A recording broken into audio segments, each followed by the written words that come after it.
देना चाहता हूँ। भगवान ने कहा क्यों देना चाहते हो हमको मणि? बोले इसलिए कि ये मणि मैंने अपनी बेटी को पहले से दे दिया, संकल्पित मणि है ये। तो सत्यजित राजा कहने लगा कि ये मणि मैंने अपनी बेटी सत्यभामा को संकल्पित कर दिया था और मैं चाहता हूँ कि आप मेरी बेटी सत्यभामा के साथ में विवाह कर लें, तो ये मणि आपके हाथ में जाएगा। तो भगवान श्री कृष्ण ने कहा कि हम विवाह नहीं कर सकते। लोग सोचेंगे कि मणि के चक्कर में विवाह कर लिया। तो सत्यजित ने कहा कि नहीं, मैंने भी मन में ये सोच लिया कि मेरी बेटी सत्यभामा का विवाह आपके साथ नहीं होगा। और इस प्रकार से मेरे बंधुओं भगवान का जो तीसरा विवाह होता है वो सत्यभामा जी के साथ में होता है।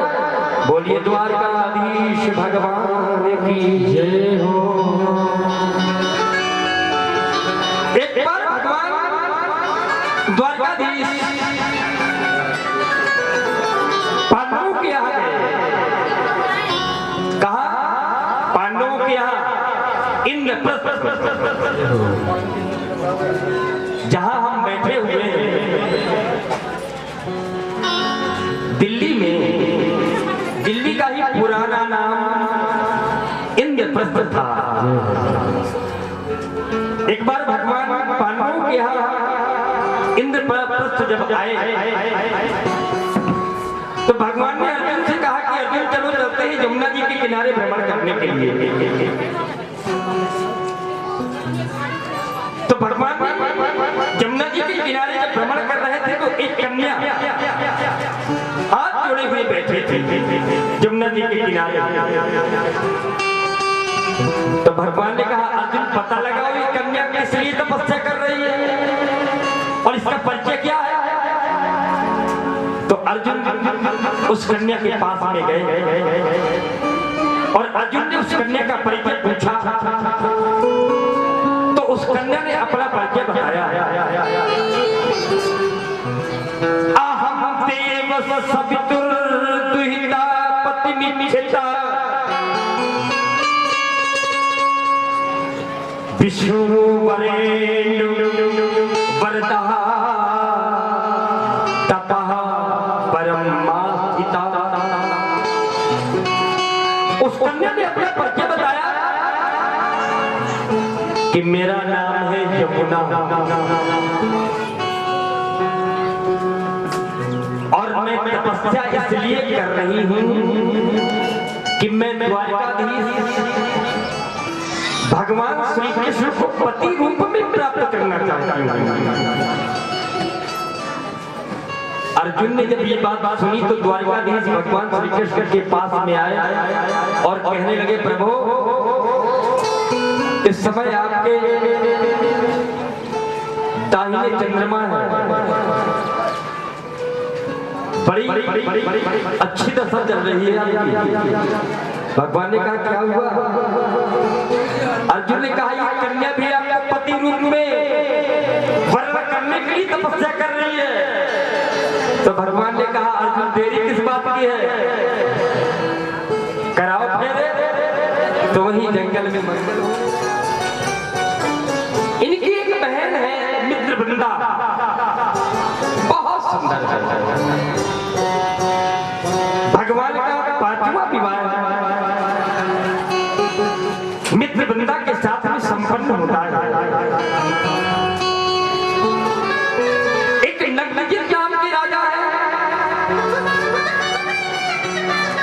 जिनकी कन्या का नाम है नग्नजिति उर्फ सत्या।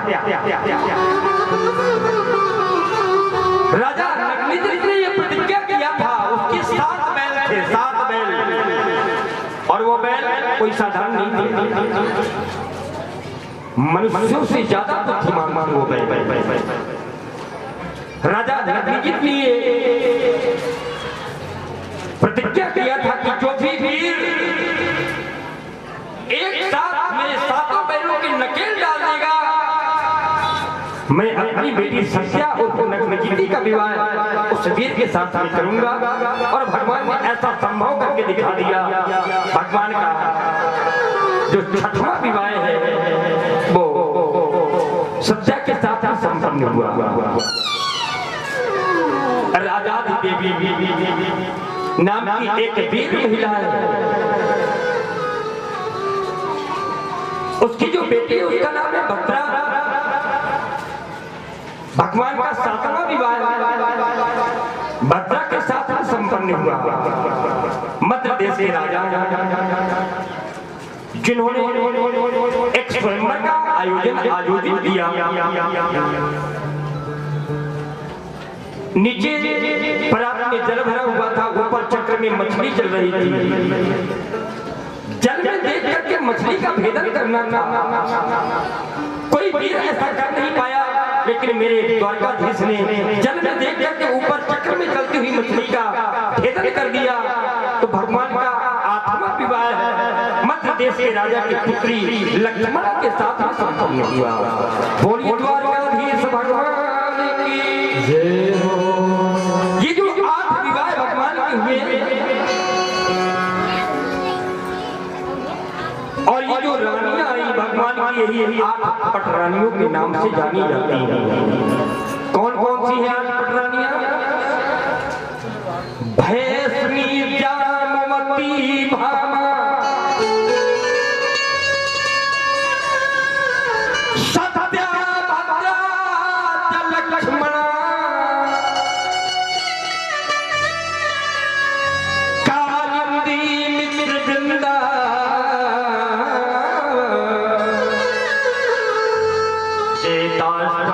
पट महा स्त्रिया।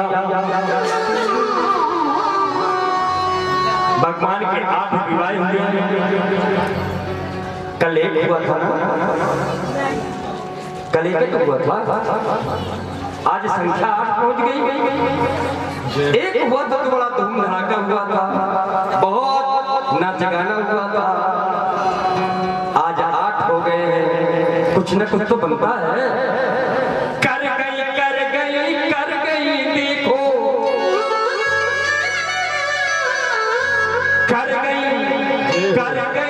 कर गई देखो, अखियां जादू कर गई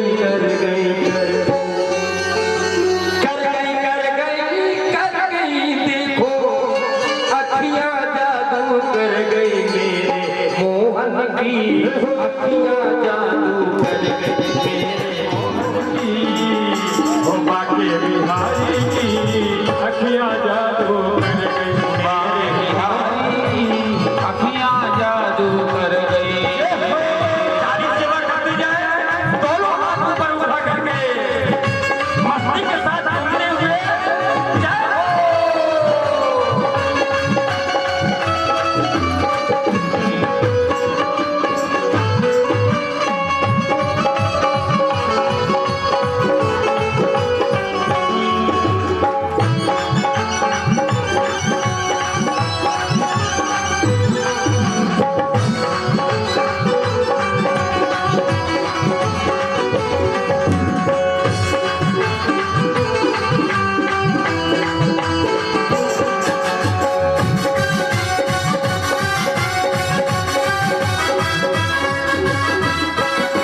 अखियां जादू कर गई, बाकी बिहारी की अखियां जादू कर गई, मोहन की अखियां जादू कर गई।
सुना है कि भगवान के 16,108 विवाह हुए हैं।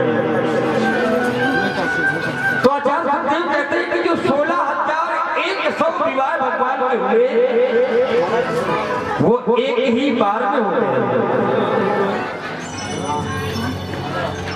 एक बार की बात है,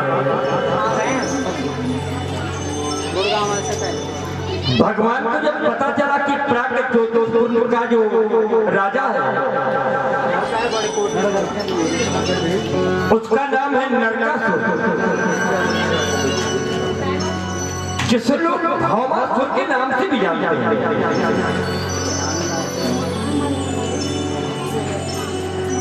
वो भौमासुर करता क्या था कि बहुत अपना साम्राज्य आगे बढ़ाया, उसने साम्राज्य का विस्तार किया और जिस राजा के राज्य में आक्रमण करता था उस राजा के नगर की राजकुमारियों का अपहरण करके अपने यहाँ कारागृह में बंद कर देता था। इस प्रकार से एकत्रित करते राजकुमारियों की जो संख्या हो गई थी वो हो गई थी 16,100। भगवान को जब पता चला तो भगवान करुण में सवार होकर के सत्यभामा को साथ में लेकर के प्राकृत ज्योतिषपुर नगर पहुंचे। तो उस नगर की जो रखवाली करता था भौमासुर का जो मंत्री था उसका नाम था मुर। मुर नाम का दैत्य बड़ा बलशाली था, बहुत बलशाली था। भगवान जब पहुंचे तो सबसे पहले मुर नाम के दैत्य से ही भगवान का सामना हो गया। भगवान का और मुर दैत्य का बड़ा भीषण संग्राम हुआ और अंततः भगवान ने मुर नामक दैत्य का वध कर दिया और तभी से भगवान का एक नाम पड़ गया मुरारी। बोलिए मुरारी भगवान की जय हो। भौमासुर का भी युद्ध हुआ और भौमासुर भी मारा गया। जब भौमासुर मारा गया तो भगवान कारागृह पहुंचे और उन राजकुमारियों से कहा कि अब तुम सब अब स्वतंत्र हो। हे देवियों जाओ, अब तुम लोग अपने अपने राज्य को जाओ। तो उन राजकुमारियों ने भगवान के सामने हाथ जोड़ दिए और वो राजकुमारियां कहने लगी प्रभु हम स्त्री जाति की हैं, अब हमारे माता पिता हमको अपने घर में रखने वाले नहीं हैं, अब संसार में हमारे लिए कहीं कोई शरण नहीं है। आपने भौमासुर के कारागृह से तो हमको स्वतंत्र कर दिया। संसार जब जीव के लिए संसार के दरवाजे बंद हो जाते हैं तो हमारे दरवाजे तो सदैव खुले रहते हैं। हमारे दरवाजे सदैव खुले रहते हैं।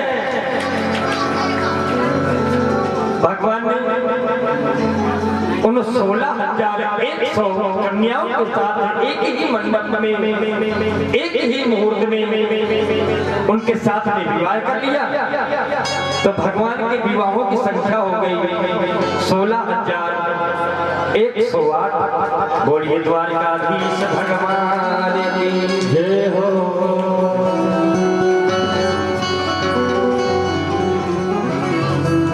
अब कल्पना करिए जब एक होती है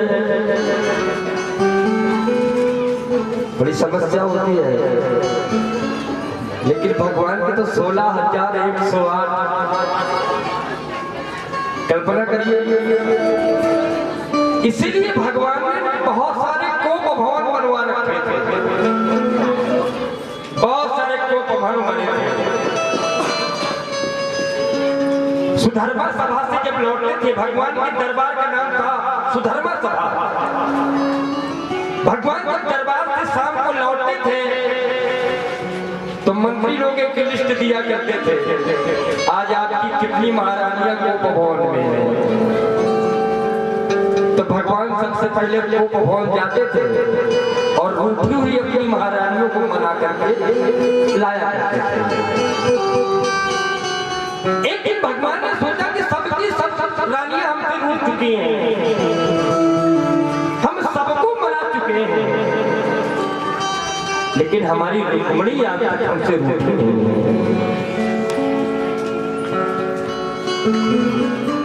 रुक्मिणी रूठेगी तो कैसे लगेगी?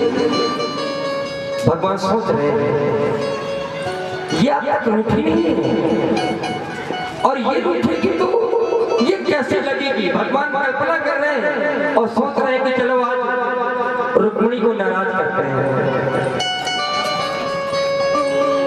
भगवान दरबार से सीधे रुक्मिणी जी के महल में पहुंचे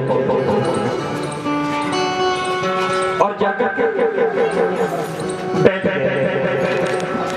रुक्मिणी जी आई, स्वर्ण थाल पर आरती सजाकर आरती को रख दिया। सबसे पहले भगवान के चरण प्रक्षालित किए। रुक्मिणी जी ने सबसे पहले भगवान के चरण धोए। इसके बाद में आरती उठाई और भगवान की आरती करने लगे। आरती करने के बाद भगवान से कहने लगे कि आप प्रतिदिन आया करते थे तो मुस्कुराते रहते थे, आज क्या हो गया है आपको? राज्य में सब ठीक तो है, कोई किसी तरह की कोई बात तो नहीं हो गई? तो भगवान ने कहा कि रुक्मिणी तुम हमसे बात मत करो। अब रुक्मिणी की सोच रही क्या हो, मैं बात न करूं? रुक्मिणी जी ने हाथ जोड़ प्रभु अरे कुछ बताइए तो। नहीं तुम हमसे बात मत करो। अब रुक्मिणी को लगा कि लगता है मुझसे कोई गलती हो गई। तो रुक्मिणी ने कहा कि प्रभु आपकी इस दासी से कोई अपराध हो गया, मुझसे कोई गलती हो गई? बताइए प्रभु, अगर कोई गलती हो गई है तो मैं उसे सुधारने की कोशिश करूंगा। क्या हो गया? बोले नहीं तुम हमसे बात मत करो। फिर भगवान कहते हैं कि रुक्मिणी एक बात बताओ, तुमने हमारे साथ में विवाह क्यों किया? अब देखिए भगवान ये बात तब कह रहे हैं जब 16,108 रानियों से प्रत्येक रानी से 10 पुत्र और 1 पुत्री हो चुके हैं। एक रानी से 10 पुत्र और 1 पुत्री। अब 11 में 16,108 का गुणा कर दीजिए, समझ लीजिए कितना बड़ा परिवार का भगवान।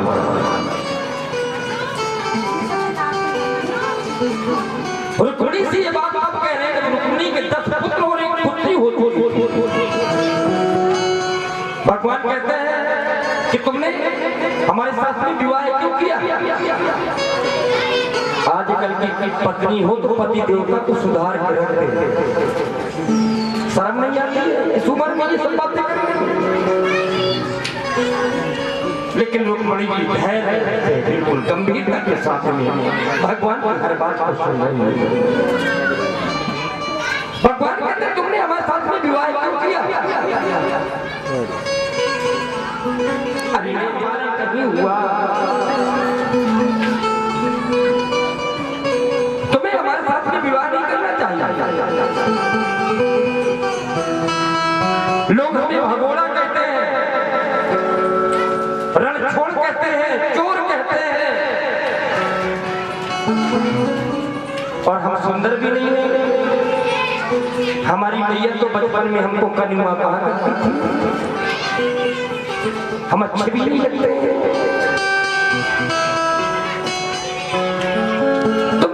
साथ में विवाह क्यों किया? और टेढ़ी नजर से देखते जा रहे हैं कि रुक्मिणी को गुस्सा आ रहा है कि नहीं आ रहा है, ये गुस्सा आ रही है कि नहीं गुस्सा आ रही है। लेकिन रुक्मिणी बिल्कुल गंभीर नहीं।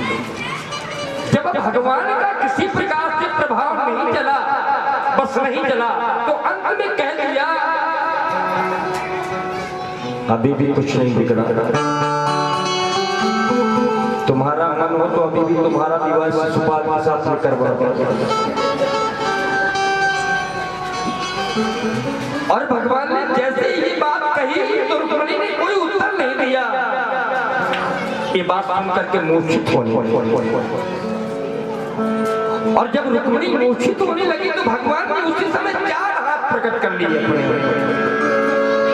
एक हाथ से रुक्मिणी को संभाले हुए हैं, एक हाथ से पंखा कर रहे हैं, एक हाथ से रुक्मिणी को जल डाल रहे हैं। रुक्मिणी को होश आया तो भगवान खिलखिला करके हंस पड़े और कह रहे लगे मैं तो तुमसे हंसी कर रहा था, विनोद कर रहा था, और पति जब दिन भर का थका हुआ घर आता है, पत्नी से विनोद करता है, हंसी करता है तो अच्छा लगता है। मैं तो तुमसे हंसी कर रहा था। और रुक्मिणी तुम बुरा मान गई ना? तो रुक्मिणी ने कहा कि नहीं प्रभु, जो भी कहा है बहुत बिल्कुल 100% सत्य कहा है। आपने कुछ भी गलत नहीं कहा। अब देखिए रुक्मिणी ने जो उत्तर दिए हैं भगवान, हर बात का उत्तर दिया है रुक्मिणी ने यहाँ पर। अब रुक्मिणी के जो उत्तर है मेरे भाई बहन, माताओं बहनों, रुक्मिणी कोई उत्तर सुनने लायक है। रुक्मिणी जी ने कहा कि प्रभु आपने कहा कि तुम्हारा मेरा कोई जोड़ा नहीं है, तुमने मेरे साथ में विवाह क्यों किया? तो आपने सही कहा है। कहा मैं प्रकृति से आबद्ध एक नारी हूं और आप तो पुराना पुरुषोत्तम है, आपका मेरा जोड़ा हो ही नहीं सकता, पर फिर भी आपने कृपा करके मुझे अपनाया है और मैं आपके प्रति बहुत कृतज्ञ हूं। आपने कहा कि माता पिता नहीं है, मेरे माता पिता का कोई अता पता नहीं है। तो प्रभु एक बात बताइए, आपने कहा कि मेरे माता पिता का अता पता नहीं है, तो मैं आपसे पूछ रही हूं कि आपके भी माता पिता होते हैं क्या? आपके भी माता पिता होते हैं क्या? माता पिता तो सांसारिक लोगों के होते हैं, आपके माता पिता नहीं होते हैं, क्योंकि आप स्वयं में जगत पिता हैं। आप स्वयं में जगत पिता हैं। प्रभु आपने कहा कि लोग मुझे रणछोड़ कहते हैं, भगोड़ा कहते हैं, तो आप भगोड़े हैं, आप रणछोड़ हैं, आप उस स्थान पर कभी रुकते नहीं है, उस स्थान पर आप कभी नहीं रुकते जिस स्थान पर काम, क्रोध, लोभ, मोह, मद, मत्सर ये खल निवास करते हैं। आप उस घर को, आप उस स्थान को सदैव सदैव के लिए छोड़ देते हैं। रुक्मिणी ने कहा कि आपने कहा कि मैया मुझे कन्वा कहती है, आप कहते हैं कि मैं काला हूं, इसलिए मैया कन्वा कहती थी। तो प्रभु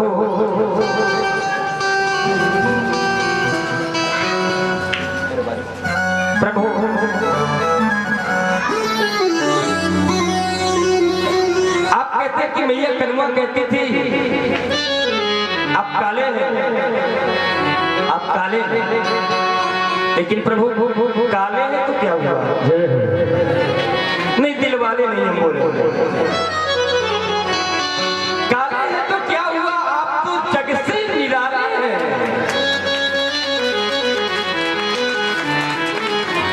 क्योंकि सावरी सूरत पे मोहन जय हो,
आपकी मुस्कुराहट ने हमें पागल बना दिया।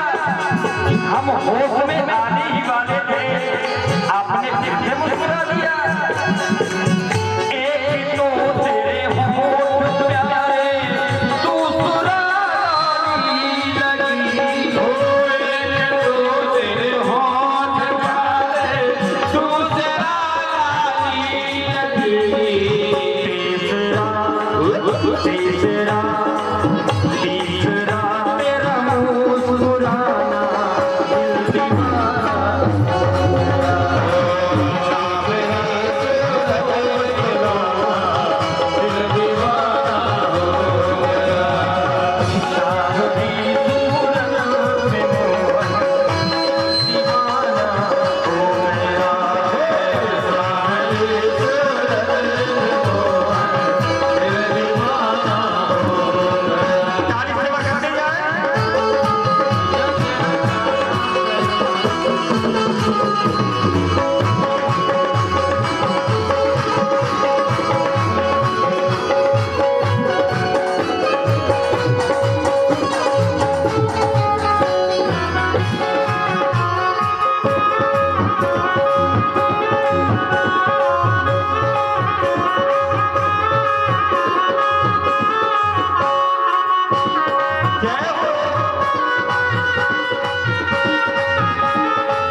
दीवाना।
भी हुए, पौत्र भी हुए। एक बार की बात है,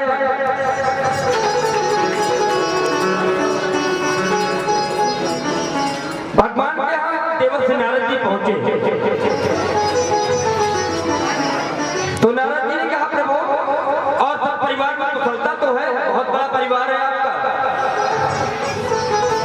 तो भगवान ने कहा कुशलता सब प्रकार की है, लेकिन कुछ दिनों से हमारा जो पौत्र है नाती पौत्र अनिरुद्ध बहुत दिनों से दिखाई नहीं देता है, पता नहीं कहाँ चला गया। तो नारद जी ने कहा वही तो बताने आया हूं, आपका पौत्र अनिरुद्ध इस समय पाताल में है। भगवान ने कहा पाताल कैसे पहुंच गया? तो नारद जी ने बताया कि बाणासुर की जो पुत्री है, पाताल निवासी बाणासुर की जो बेटी है जिसका नाम है उषा, उसने एक बार स्वप्न में आपके पौत्र अनिरुद्ध को देख लिया। तो उसने प्रतिज्ञा कर ली कि जिसको मैंने सपने में देखा है उसी के साथ में मैं विवाह। उषा की जो सहेली थी उसका नाम था चित्रलेखा, जो बाणासुर के मंत्री कुभांड की बेटी थी। उषा ने अपनी सहेली चित्रलेखा को बताया, चित्रलेखा बहुत बड़ी योगिनी थी। जब उषा ने बताया कि उसी राजकुमार के साथ में विवाह करूंगी, उषा ने सारा चित्र खींच करके बता दिया। तो योग बल से चित्रलेखा ने जान लिया कि ये तो श्री कृष्ण का पौत्र है। तो चित्रलेखा रात में द्वारिका गई और द्वारिका से अनिरुद्ध को उठा करके पाताल ले गई और अनिरुद्ध का विवाह उषा के साथ में हो गया। जबकि अनिरुद्ध का एक विवाह रुक्मिणी के भाई रुक्मी की पोती के साथ में हो चुका था। जब विवाह हो गया तो वही रख भी लिया, आने नहीं दिया। नारद जी ने बताया कि आपका पौत्र प्रभु पाताल में है बाणासुर के यहाँ। तो भगवान ने सेना तैयार की, भगवान ने सेना तैयार की और सेना लेकर के पाताल पहुंचे। तो बाणासुर के पक्ष से भगवान शंकर आ गए, क्योंकि भगवान शंकर ने वचन दिया हुआ था बाणासुर को कि तेरे ऊपर कोई समस्या आएगी तो मेरी समस्या है। बाणासुर भगवान शंकर का बहुत बड़ा भक्त था। भगवान श्री कृष्ण जब सेना लेकर के पहुंचे तो भगवान शंकर आ गए बाणासुर के पक्ष से और भगवान श्री कृष्ण और भगवान शंकर में युद्ध होने लगा, भयंकर युद्ध छिड़ गया। लेकिन एक बात हम आपको बता दें, ये केवल भगवान की लीला है। भगवान शंकर में और भगवान हरि, हरि माने राम, हरि माने श्री कृष्ण, हरि माने विष्णु, कोई अंतर नहीं है। और अंतर वही मानते हैं जो अविद्या मोहितात्मानम, जो अविद्या और मोह से ग्रसित लोग हैं, ये दोनों एक हैं।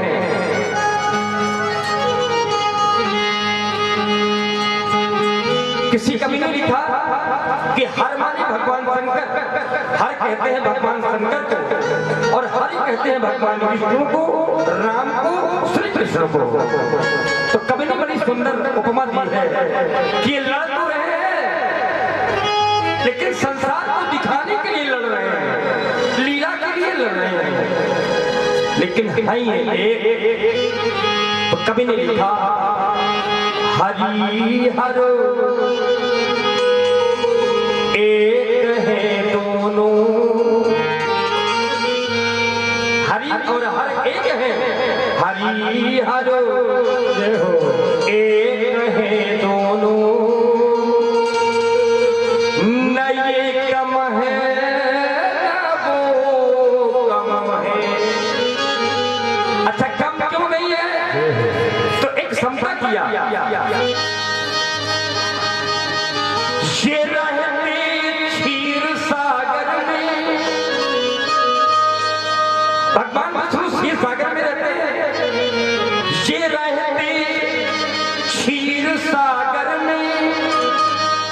और भगवान शंकर वो रहते हैं हिमालय में, कैलाश में ही तो हिमालय है, हिमालय में ही कैलाश। लेकिन अब देखिए ये क्षीर सागर में रहते हैं, तो क्षीर सागर है इनकी ससुराल, क्योंकि क्षीराब्धो समुत्पन्ना, क्षीर सागर से ही लक्ष्मी जी का प्रादुर्भाव हुआ है, आपने कथा में सुना है। तो ये ससुराल में रहते हैं और कैलाश हिमालय में है, तो हिमालय है भगवान शंकर के ससुर, मैना है सास, तो वो भी ससुर के यहाँ रहते हैं, ये भी ससुर के यहाँ रहते हैं। ये रहते क्षीर सागर में और वो रहते हैं हिमालय में। समानता ये है कि ससुर घर दोनों रहते हैं, ससुर घर दोनों रहते हैं, न ये कम है कम है, हरिहर एक है दोनों, न ये कम है वो कम है। तो किसी ने कहा कि ससुर के घर में रहते तो हैं, लेकिन अपने अपने ससुर की सहते नहीं। ससुर के घर में रहते तो हैं और अपने अपने ससुर की दोनों सहते नहीं है। कैसे? इन्होंने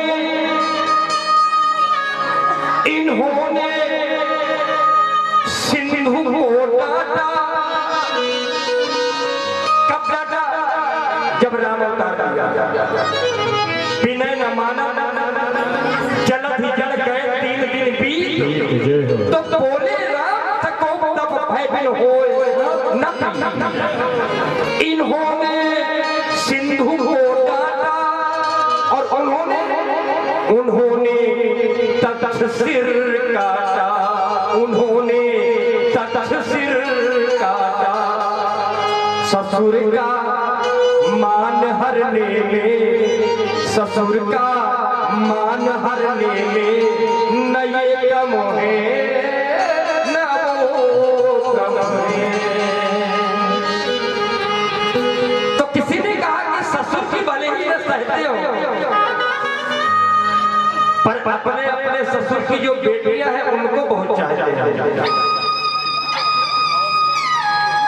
रमा की बात ये माने, रमा की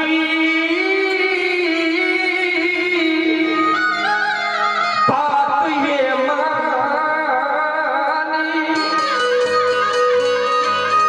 और उमा की बात वो माने। प्रिया सम्मान करने में, प्रिया सम्मान करने में, न ये कम है न वो कम है। एक क्षमता और की गई, बोले इनके भगवान शंकर उनके शीश पे चंदा, भगवान शंकर के शीश में चंद्रमा का निवास है, उनके शीश में चंदा, तो इनके नाम में चंदा, इनके नाम पे चंदा।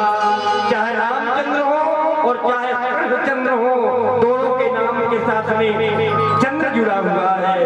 चंद्र सम्मान करने में, न ये कम है वो कम है।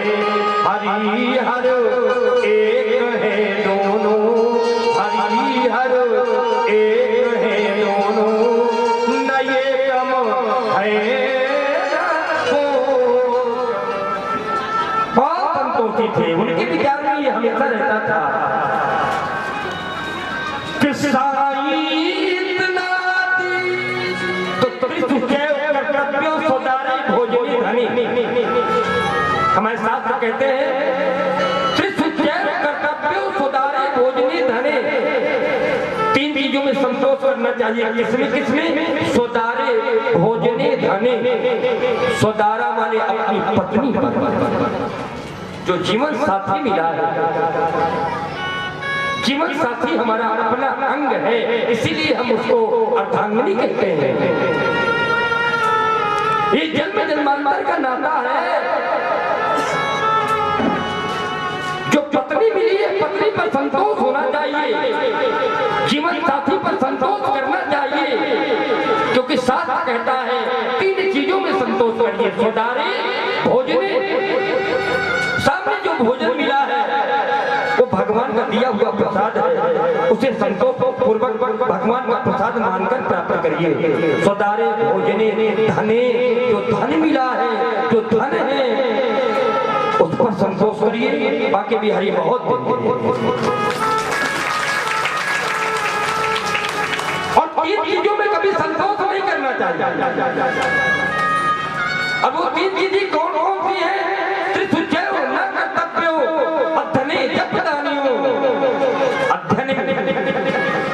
कभी संतोष नहीं करना चाहिए। जब बाकी बिहारी का माला कर रहे हैं उसमें संतोष न करिए।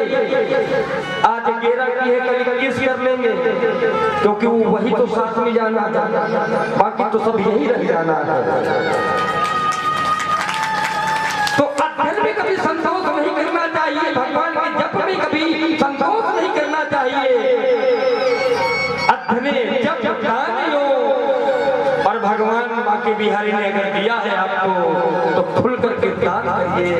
जितना दान करेंगे वो उतना ही बढ़ के आपको प्राप्त होगा। लेकिन भगवान देते तो हैं, लेकिन सोचते लोग इतना नहीं, इतने में काम चल जाएगा ना। अगर आपके यहाँ ये आयोजन हो रहा है और हमारे आचार्य जी ने ये बीड़ा उठाया है, तो आप सभी लोगों को ये कर्तव्य होता है कि हमारे त्रिवेदी जी का, राकेश त्रिवेदी जी का, पंडित जी का, इनका आप सभी लोग सहयोग करें। और जब ये बलिष्ठ होंगे तो आपके इस क्षेत्र में प्रतिवर्ष ऐसा ही भव्य कार्यक्रम आयोजित होता है। बोलिए बाकी बिहारी लाल की। तो कभी भी दान में संतोष नहीं करना चाहिए। और सुदामा जी का जो स्वभाव था वो ऐसा ही था। सुदामा जी बहुत संतोषी ब्राह्मण थे।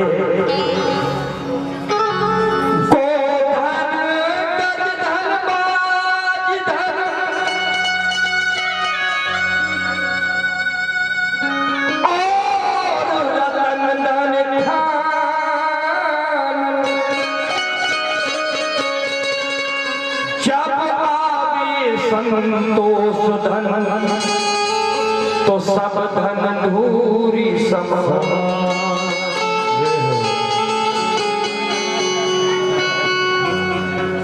बहुत संतोषी ब्राह्मण थे। सुदामा जी की जो पत्नी थी सुशीला, वो भी अपने पति का भरपूर साथ देती थी। बहुत गरीबी थी, लेकिन ये जो पत्नी होती है, पत्नी तो होती ही है, साथ में पति की मित्र भी होती है, दोस्त भी होती है। वातावरण को जो महका दे उसे इत्र कहते हैं। वातावरण को जो महका दे उसे इत्र कहते हैं, और जो जीवन को महका दे उसे मित्र कहते हैं।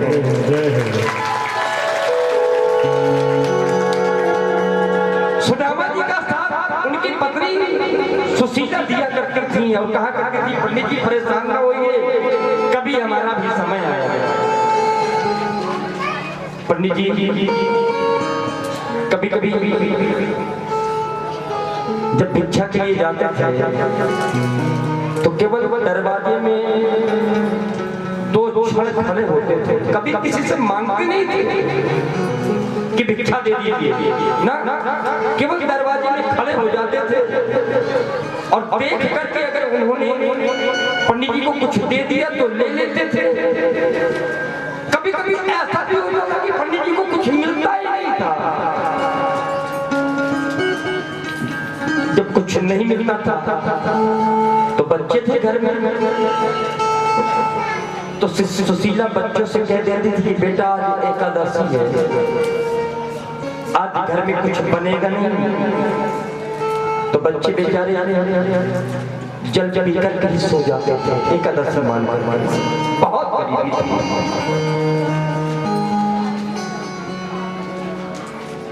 ऐसा जीवन जी रहे थे, लेकिन सुशीला हमेशा साथ देती थी। कभी न कभी समय बदलेगा, कभी न कभी बाके बिहारी की कृपा होगी। एक दिन सुदामा जी भिक्षा मांगने के लिए गए हुए थे। सुशीला घर में अकेली थी, तो कुछ संत वहां से निकले। सुशीला ने संतों को जल पिलाया, संतों ने जल मांगा तो सुशीला ने जल पिलाया। तो संतों ने सुशीला से कहा कि ब्राह्मणी तुम जानती हो, तुम्हें कुछ पता है? तो सुशीला ने कहा क्या बाबा? तो संतों ने बताया कि तुम्हारे जो पति देव हैं सुदामा जी के बचपन के सखा है, इस समय जो धरती के सम्राट हैं द्वारकाधीश, तुम्हारे पति के बचपन के सखा है। और इतना कहकर के ब्राह्मण वापस लौट करके आया तो भिक्षा नहीं मिली थी। सुदामा जी ने कहा कुछ नहीं मिला देवी। तो सुशीला ने कहा कोई बात नहीं, ये हरी इच्छा है। सुशीला ने कहा कि आज संत लोग आए थे तो बता करके गए हैं कि द्वारकाधीश श्री कृष्ण आपके सखा हैं। तो सुदामा जी हंसने लगे और कहने लगे अरे तुमने अच्छा याद दिला दिया। हाँ कृष्ण मेरा सखा है, आज वो द्वारकाधीश है, बहुत बड़े पद पर आसीन है वो, पर बचपन में साथ में पढ़े हैं संदीपनी गुरु जी के आश्रम में उज्जैन में, बहुत अच्छी याद दिलाई। तो सुशीला ने कहा कि आप बुरा ना माने तो एक बात कहना चाहती हूँ। सुदामा जी ने कहा कहो देवी क्या कहना चाहती हो? तो सुशीला ने कहा मैं चाहती हूँ कि आप द्वारकाधीश जी के यहाँ चले जाइए। आप वहाँ चले जाएंगे तो हमारी इस स्थिति में सुधार हो जाएगा, हमारे दिन भी बदल जाएगा। तो सुदामा जी ने कहा कि तू क्या कहना चाहती है सुशीला? कि मैं अपने मित्र के पास में इतने दिन के बाद में जाऊंगा, वो भी कुछ लेने के लिए? नहीं नहीं नहीं, मैं नहीं जाऊंगा। सुशीला ने कहा कि मैंने ये नहीं कहा है, मैंने केवल इतना कहा है कि आप वहां चले जाइए। मैंने ये नहीं कहा कि आप वहां कुछ लेने जाइए, और आपको कुछ लेना भी नहीं वहां, कुछ मांगना भी नहीं, केवल जा तो सकते हैं, आपके मित्र हैं, आप मिलने चले जाइए। सुदामा जी ने कहा ये ठीक है, लेकिन देवी एक बात बताओ, मित्र के घर में जाऊंगा तो कुछ न कुछ लेकर के जाना चाहिए, और घर की स्थिति मुझे मालूम है, घर में 4 दाने अन्न के नहीं, और मित्र के यहाँ खाली हाथ जाना नहीं चाहिए। तो सुशीला ने कहा उसकी चिंता आप न करना, मैं कुछ व्यवस्था करती हूँ। तो सुशीला पड़ोस में गई तो 4 घरों से कुछ चावल तंदुल मांग करके लाई।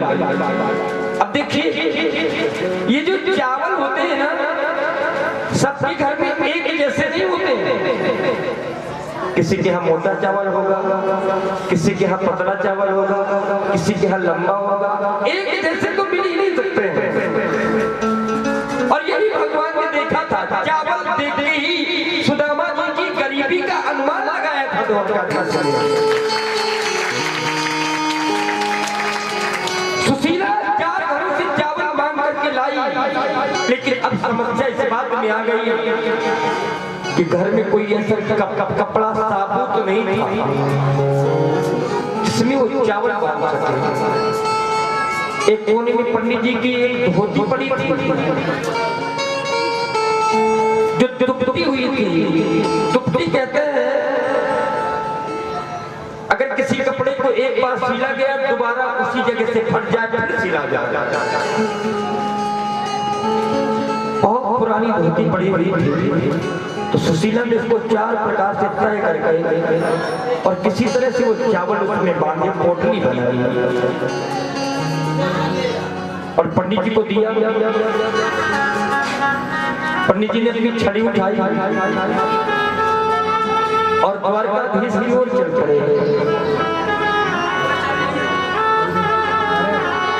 पंडित जी जा रहे हैं, चलते चलते जब गांव के बाहर पहुंचे तो सुशीला दौड़ती हुई पहुंची। पंडित जी रुकिए रुकिए रुकिए। तो सुशीला ने कहा क्या हुआ, काहे के लिए दौड़ी दौड़ी आई हो? तो सुशीला ने कहा मेरा एक संदेशा द्वारकाधीश से निश्चित कह देना। तो सुदामा जी कहने लगे कौन सा संदेशा? तो सुशीला कहने लगी मेरा संदेशा ये कह देना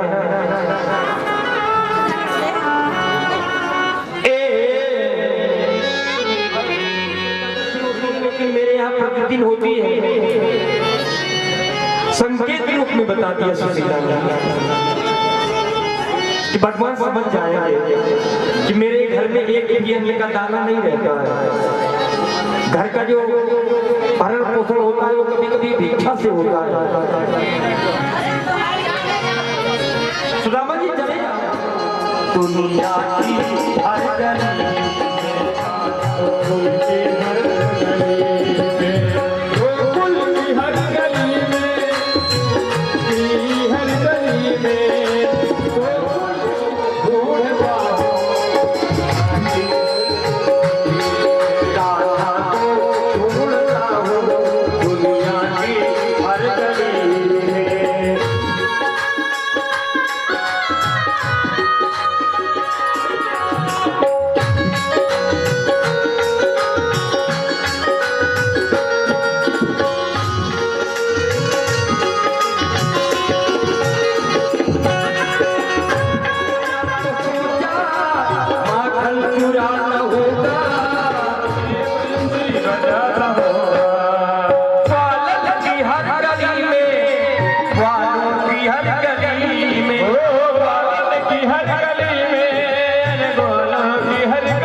बहुत ही अचंभा हुआ रुक्मणी को बहुत ही अचंभा मेहमान कैसा अजीब आ गया रे मेहमान कैसा अजीब आ गया रे मेहमान कैसा अजीब आ गया रे।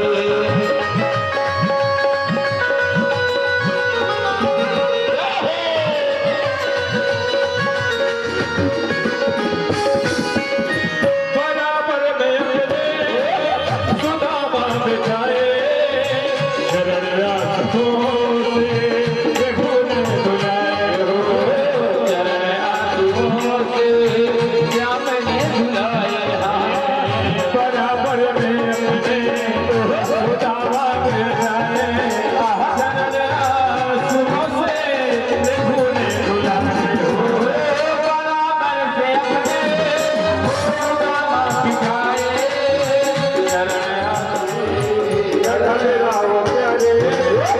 जरा तुम सुनावा नाम खबराओ प्यारे जरा तुम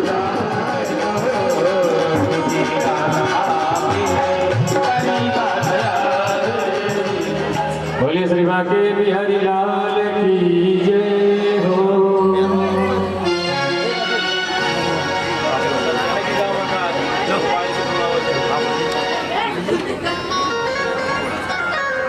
इस प्रकार से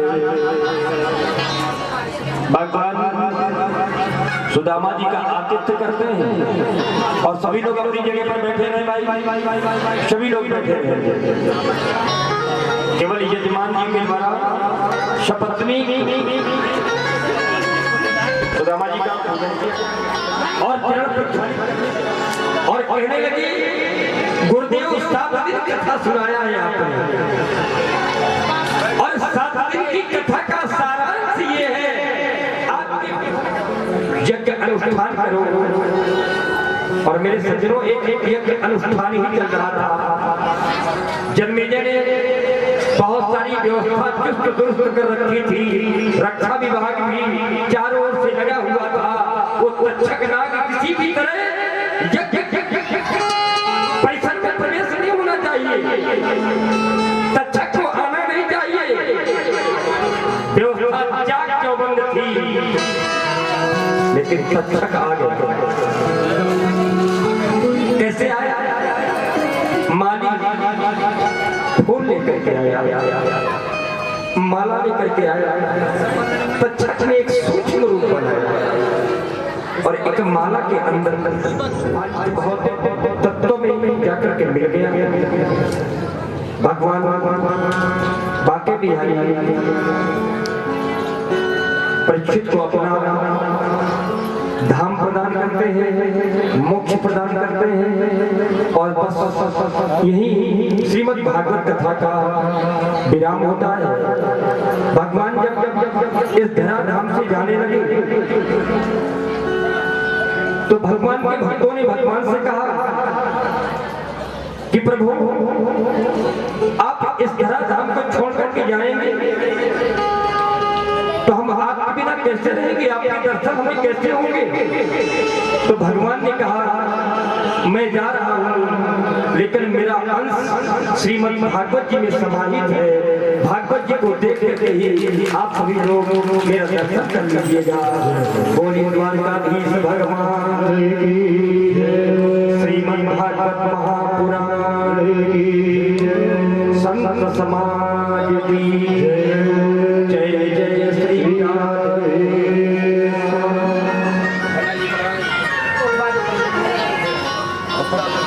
भाई सभी व्यास जी महाराज का क्रमशः पूजन करेंगे। अभी सभी लोग बैठे रहे। सबसे पहले परीक्षित जी व्यास जी महाराज का पूजन करेंगे और